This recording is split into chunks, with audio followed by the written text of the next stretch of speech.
Podcast.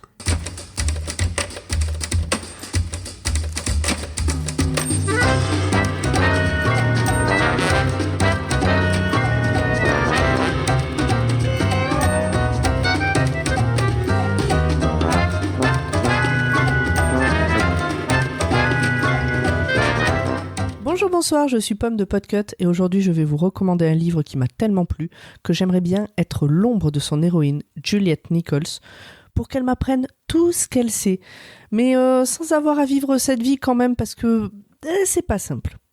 Vous l'aurez sûrement pas du tout deviné, je veux bien sûr vous parler de Silo de Hugh Howey. Nous sommes quelque part, à un moment donné, sûrement dans le futur, mais où exactement ? Il reste une poignée d'humains sur une planète dont l'air est devenu trop toxique pour sa survie. Ils vivent tous dans un silo immense, sous terre. Alors quand je dis une poignée, ils sont tout de même assez nombreux pour perpétuer l'espèce, sous certaines conditions par contre, mais pas assez pour être quand même très à l'aise. Je ne me souviens plus exactement, mais il me semble qu'ils sont entre 3000 et 5000 grosso modo. C'est-à-dire, pour vous faire une idée, c'est un peu comme si toute l'humanité dans ce silo correspondait à la moitié de la ville de Foix dans l'Ariège. Alors, c'est une ville vraiment chouette, dans un département magnifique, mais bon, ça fait pas lourd. Le silo est organisé selon une certaine hiérarchie. Tout en haut, les dirigeants, le maire, le shérif, etc. Tout en bas, les machinistes qui font tourner les turbines et permettent d'avoir de l'eau potable et de l'électricité. Entre les deux, on trouve hôpitaux, écoles, fermes, cantines, bref, une vraie petite ville, et tout roule depuis a priori un peu plus d'un siècle.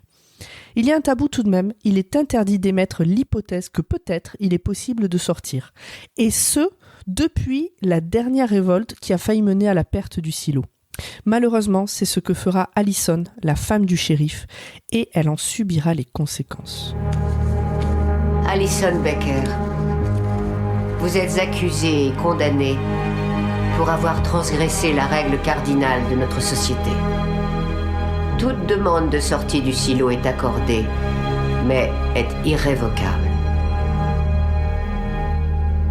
Une fois verbalisée, elle est définitive. Comme vous venez de l'entendre dans cet extrait de la série, qui est en cours de diffusion au moment où sort cet épisode, toute personne qui demande à sortir sort sans espoir de retour. On la vêtit d'une combinaison et on lui demande au passage de nettoyer les caméras qui donnent sur l'extérieur et qui diffusent les images de la nature hostile H24 sur des écrans dans les salles communes. En gros, tous ceux qui sont dans le silo peuvent comme ça vérifier que dehors effectivement faut pas sortir pour l'instant. On appelle les condamnés les nettoyeurs parce qu'ils se plient tous à cette demande, même ceux qui avaient juré qu'ils ne nettoieraient pas. Cet épisode-là, celui de la femme du shérif qui demande à sortir et qui sort et qui meurt dehors, cet épisode-là donc se passe en fait avant le début du livre, 3 ans avant en réalité.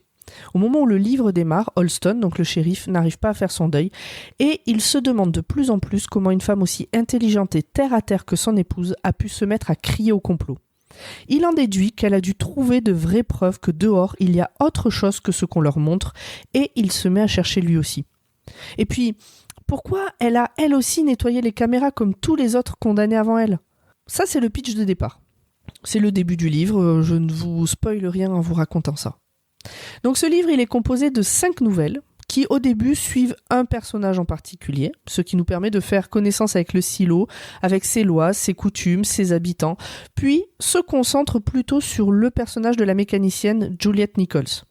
Ça ressemble presque plus à 5 chapitres et pour cause, si Hugh Howey en a fait 5 nouvelles, c'est qu'au départ il a dû passer par de l'auto-édition. Elles sont maintenant regroupées dans un seul volume, Silo, Wool en VO, mais peuvent encore se trouver en version liseuse. Et si je vous parle de ce livre aujourd'hui, c'est que je l'ai évidemment beaucoup aimé et que je le recommande ou l'offre dès que je peux. En suivant des personnages clés de ce silo, on découvre la profondeur du bâtiment et comment cela impacte la structure de la société. J'ai en mémoire en particulier un passage dans lequel la mère du silo, Mary Jans, descend rencontrer quelqu'un en particulier. Alors je fais exprès de dire quelqu'un, quelques moments, etc. pour en dire le minimum sur l'histoire. Donc elle descend à pied parce que tout se fait à pied, il n'y a pas d'ascenseur. Et la description de ce voyage pourrait être long et sans intérêt, mais au contraire, il nous plonge vraiment en immersion dans ce silo qui peut paraître sans fond parfois. Le livre apporte aussi une vraie réflexion sur la puissance de la communication entre les différents groupes et l'importance de la bloquer, par exemple, pour garder une population calme et obéissante. Alors j'ai beaucoup de mal à parler de tout ce que j'aime dans ce bouquin sans le spoiler, parce qu'une des choses que j'ai préférées, c'est justement de découvrir ce silo un peu comme si j'en étais une nouvelle habitante.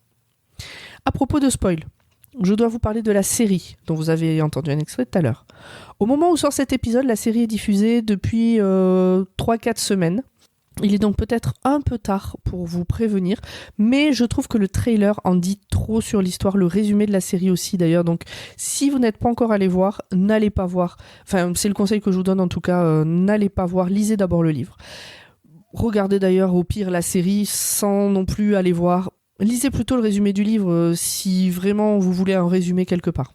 Alors peut-être que c'est cohérent avec la série, de dévoiler certaines intrigues du livre. Peut-être que les intrigues de la série, les intrigues importantes de la série ne seront pas les intrigues importantes du livre, mais si vous comptez lire le bouquin, en tout cas, vraiment n'allez pas voir le trailer de la série, ne lisez pas le résumé de la série. Au moment où moi j'enregistre, j'ai vu les 3 premiers épisodes donc, de cette série qui s'appelle Silo, qui est diffusée sur Apple TV depuis le 5 mai. Bon, jusqu'à maintenant, je suis très contente de ce que j'ai vu.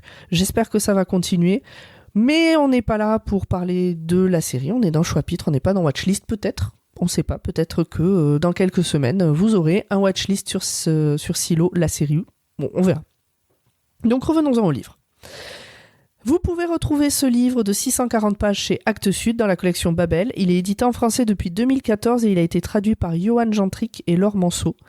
Alors en réalité, il y a 3 tomes, donc Silo, Silo Origine et Silo Génération. En VO, c'est Wool, Shift et Dust. Le deuxième raconte comment les humains se sont retrouvés dans ce silo et le troisième est la suite du premier. Par contre, ça n'a vraiment pas de sens de ne pas les lire dans l'ordre d'édition, c'est pas du Star Wars.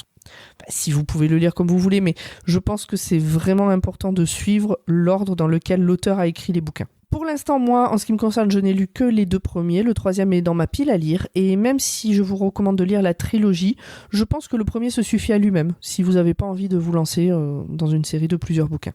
Bon voilà, j'espère que j'aurai réussi à vous convaincre. C'est vraiment difficile de parler d'un bouquin qu'on a vraiment beaucoup aimé en disant assez pour te faire donner envie aux gens de le lire, mais pas trop, parce que quand même découvrir l'intrigue, c'est quand même mieux que... Enfin, je trouve, moi en tout cas, que c'est mieux que de l'entendre de la part de quelqu'un. Donc le livre est disponible dans toutes les librairies et quasiment toutes les bibliothèques. Vous pouvez aussi le trouver en entier en anglais et en allemand sur Audible.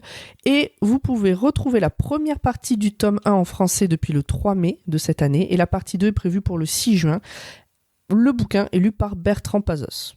Donc moi, en ce qui me concerne, j'attends vraiment vos retours. Si vous l'avez déjà lu, venez, on en discute. Si vous ne l'avez pas encore lu, lisez-le et puis venez, on en discute. Si vous voulez que je vous en dise plus en message privé, je vous en rencontrerai plus en message privé. Mais lisez ce livre. Prochain Choix-Pitre dans 2 semaines pour une toute autre reco. Des bisous et à bientôt. Nous ne savons pas pourquoi nous sommes là. Nous ne savons pas qui a bâti le silo.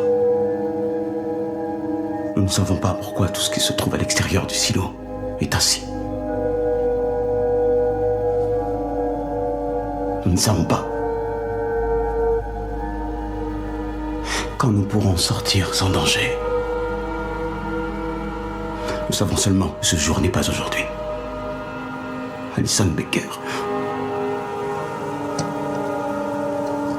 Au nom de tous les habitants du silo, j'espère que vous nettoierez pour nous offrir une vision plus nette du monde extérieur, ici, dans notre sanctuaire, afin de ne pas oublier